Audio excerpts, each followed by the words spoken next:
When people hear the word hacking, they usually think of criminals, hooded figures, and stolen passwords. But in cybersecurity, hacking is not a problem. It's a solution to a problem. So what is hacking? The concept of hacking at its core simply means to understand systems deeply enough to make them behave in the ways that their creators didn't intend them. And that doesn't automatically mean that something's illegal or malicious. In cybersecurity, hacking's about testing assumptions, finding weaknesses, understanding how systems fail, and fixing those weaknesses before real attackers actually exploit them. This is known as ethical hacking, or penetration testing, or some of you might know this sort of hacker as a white hat hacker. Ethical hackers work with permission to break into systems, so they're not there to cause harm or destroy things, they're there to prevent any kind of access or exploitation. So why is hacking needed in cybersecurity?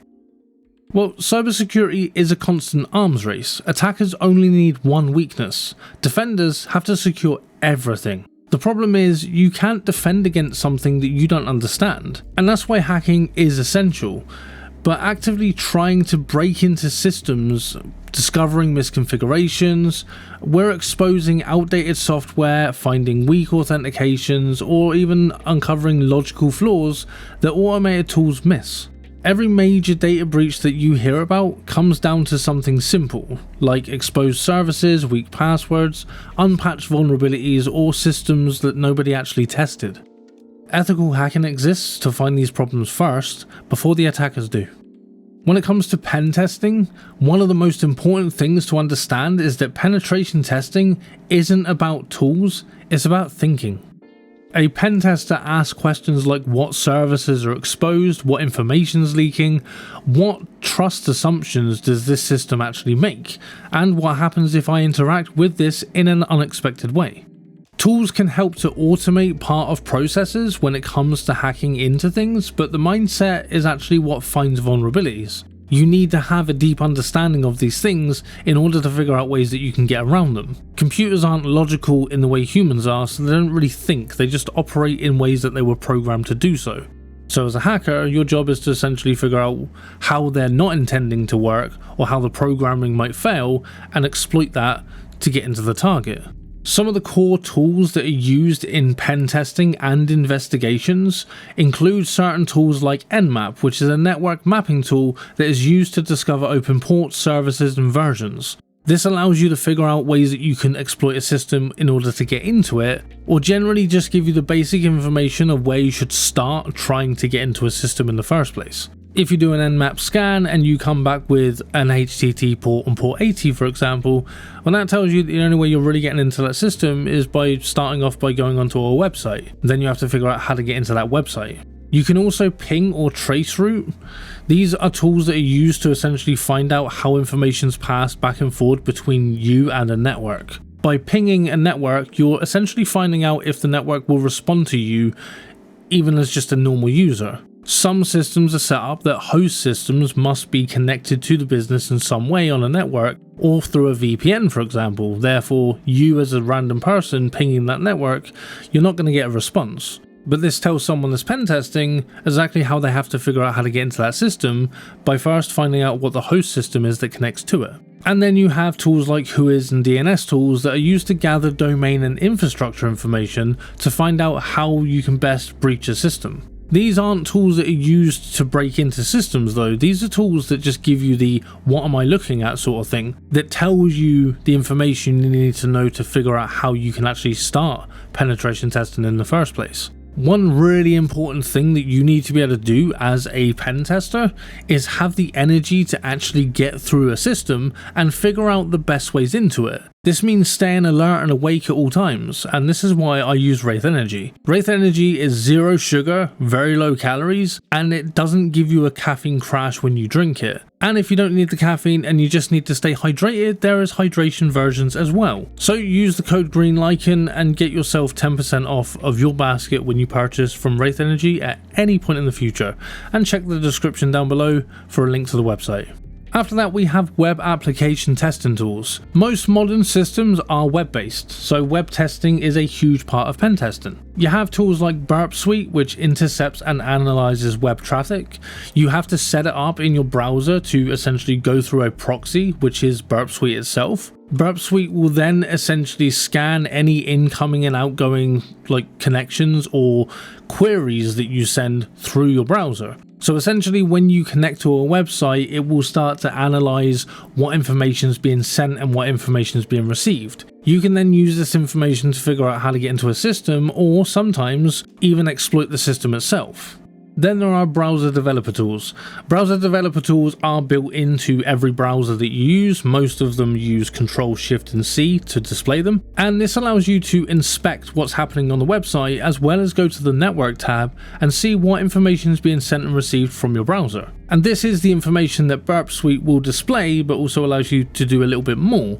If you just need the basic information and you just want to know whether a website password field is actually returning any kind of information, or where it's asking for authentication to figure out if the password is correct or not, the browser developer tools are exactly what you need to figure that out. And then finally in this section we have the fuzzing tools. Fuzzing is essentially a way to test how applications respond to unexpected inputs. Most fuzzing tools will allow you to put in payloads of certain codes or text or strings of information that you want to test in a field, and it will essentially test each one after another and then give you the results back of what happened.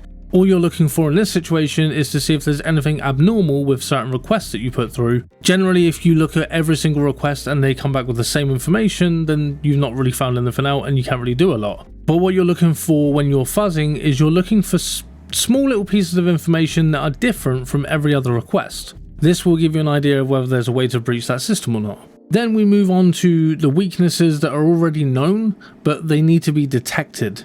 And you'll use certain tools like Nessus, which scans systems for known vulnerabilities, OpenVAS, which is an open source vulnerability scanning tool, and Nikto, which is a web server misconfiguration tool. I'm not going to go into detail on what these are, but these tools don't replace manual testing, they just save massive amounts of time when it comes to testing these things yourself. Though there are some pen testers out there that will refuse to use these types of tools because they just want to do things manually and the old school way. There are other tools as well, which I'm not going to go into the names of what they are for obvious reasons, but there are authentication and access testing tools that you can use, which will allow you to find most common failure points. This is things like password strength testing, rate limit checks, session handling analysis, and access control validation. What you need to realize when it comes to penetration testing or hacking in general is that real world breaches don't happen because of advanced exploits or over the top code. Most of the time it's just because of access control fails. Something simple with the way that the password is tested or the password may be verified, the ability to find out how it's verified and then utilize that to verify a password even though it's not verified on the system. This is a common example of how people will get into a system. It's basically like telling a system like, oh, by the way, this password is correct, and then the system comes back and says, well, I've got to check, and you say, yeah, sure, do that, but then you intercept that and then tell it the password's correct, so it comes back saying, yeah, sure, okay, I believe you. And this is one of the main reasons why things like two-step verification exist. It's way too easy to subvert the access control and password authentication parts of a website compared to having to have access to your phone or your email or specific things to access your account. And for beginners, why does learning all this matter? Well, learning ethical hacking isn't about becoming dangerous and, destroying systems or hacking into banks and things like that. It's about becoming useful. It's about helping companies to secure their systems so they can't get breached by anyone that wants to do nefarious things. Every system you use daily, phones, websites, cloud services, rely on people who understand how things break. Platforms like Hack the Box or Try Hack Me, for example, they exist so that you can learn legally, practice safely, and build real-world security skills. The goal in those websites is not chaos and destruction, it's about resilience and reinforcement. Hacking isn't about breaking the internet, it's about understanding it. And the more people who understand how systems fail, the more secure everyone else becomes. If you're interested in cybersecurity, ethical hacking, or learning how systems actually work under the hood, you're in the right place. Not only do I cover hacking game content, but I'm looking to start cybersecurity and general hacking content to show you how things work when it comes to beginning your hacking journey. And I'm talking about ethical hacking and penetration testing and not anything nefarious.